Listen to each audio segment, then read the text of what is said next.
Namaste, dear listeners, and welcome to the Iowa channel Astro Inudabi, Oneness, Astrology, and Spirituality, bringing in awareness by Abhi. Now, here's another question. Hi, Abhi, please can you talk to us about the significance of Shivaratri? What is it? What does it mean? Why is it celebrated? Why is it such a big thing? Now, okay, I love this question because I have asked this question many times when I was, as a child, in my younger years, and at that time, you know, Google, there wasn't such a thing as Google.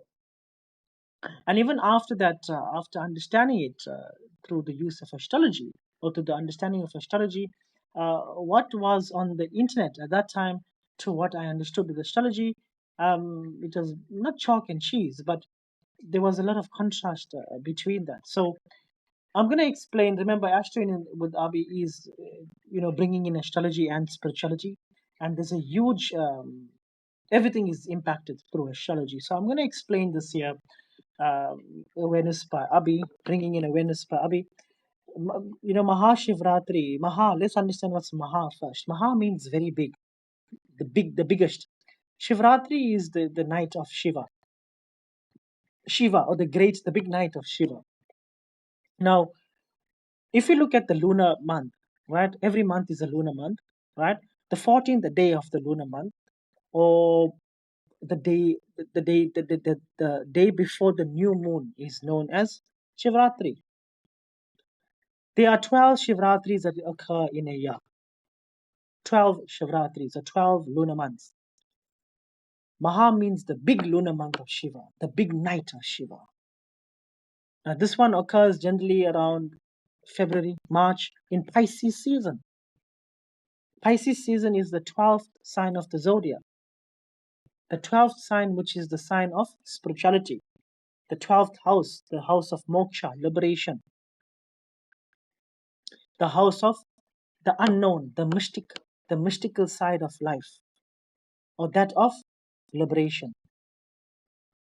So, on this night, in the northern hemisphere of planet Earth, the northern hemisphere, how this planet is positioned in such a way that it brings about an upsurge of energy in life.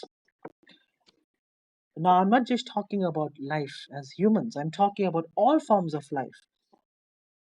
It's very good to pay attention to the animals. Pay attention to nature on Shivratri or during the new moon in Pisces season and see how the animals are behaving. They're behaving very different to every other month. And what I notice is the animals, the cats, they start to actually communicate. Maybe not obviously not in the English language, but you see them, they start to behave differently. You see the dogs, they behave differently. They start to bark differently. The noises are different. This has been my observation. Now, we are the only species as human beings, we are the only species with an erect spine. Now, if you've listened to my previous podcast and if you have been following me on Awareness by Abhi, you would have seen on my literature that the spine is the stairway to heaven. The spine is the Jacob's ladder. The chakras are up the spinal column. Energy moves up the spine.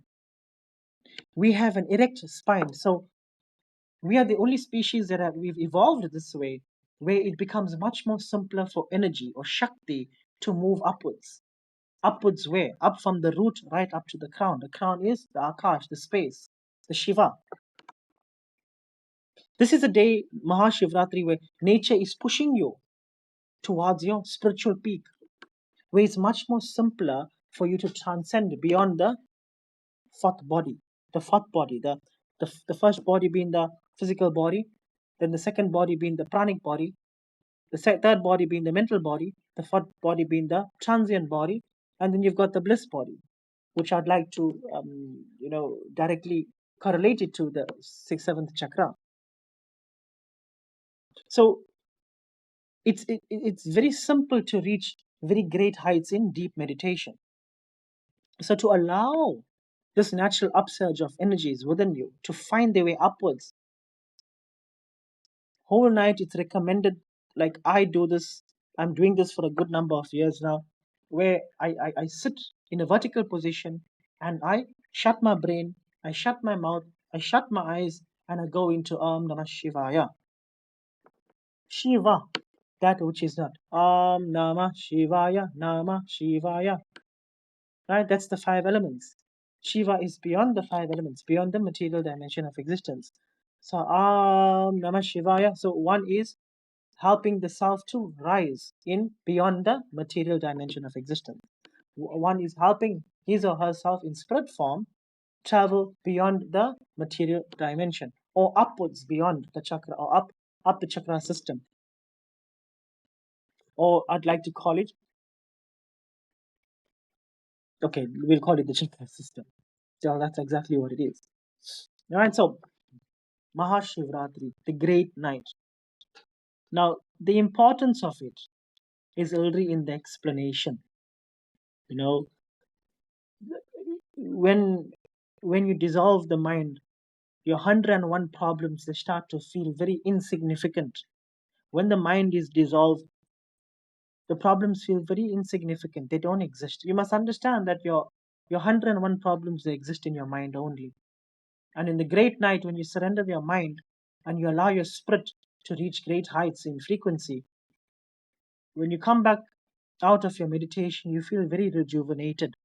Your body, your physical body, your mental body, your pranic body, all three bodies, even though in the material dimension, in physical form, you start to feel completely different. You'll be able to tackle life challenges much more simpler. So there's 12 lunar months in a year. A lunar month being 28 days, and half of that is on the 14th day. So generally, one day before the new moon, one is celebrating the great night of Shiva in Pisces season. Or Maga, the Maga Nakshatra. Nakshatras are the constellations, right? I'm not going to go too deep and explain all of that there. I have done a podcast on nakshatras, the different nakshatra, the 27 nakshatras, their significance and how it relates directly to you as a person. You can find that on my YouTube channel and my um, Spotify channel on Astro In with Abhi. If you just search that, you will find that. Right. So for me personally, I always talk about my personal experiences.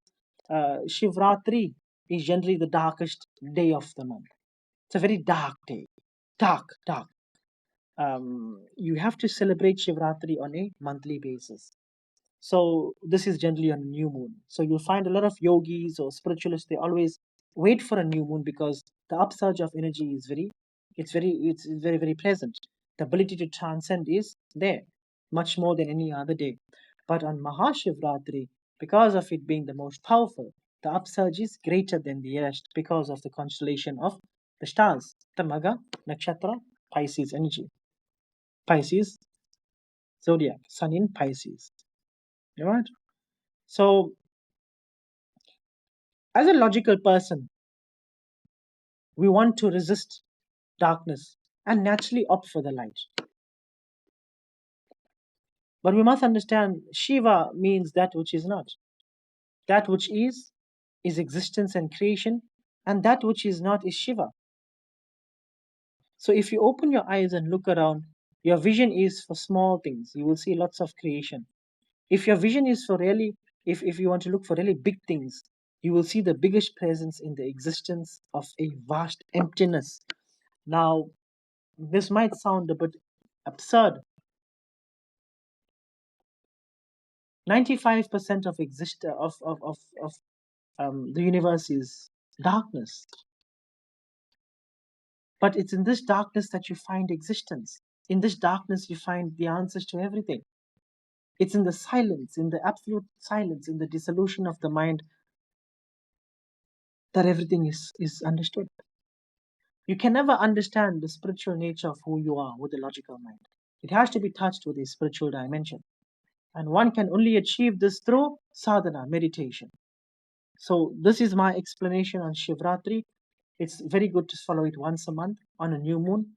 Do your necessary sadhana, meditation, Namah Shiva. And generally, when you are chanting Namah Shivaya, you have to remember that It's not Om. How they are talking it everywhere with different people, they are talking it as Om. It's not Om. We must remember it's A U Om. A U M. It's Ah.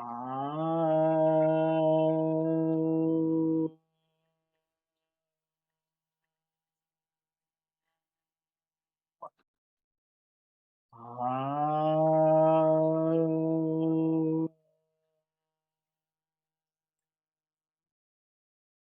Ah.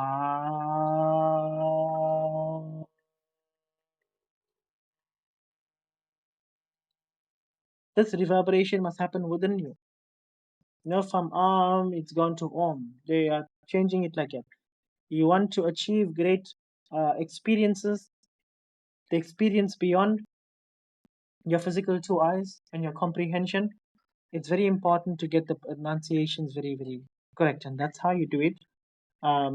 It's a happening within you. You don't have to actually chant this if you don't want to.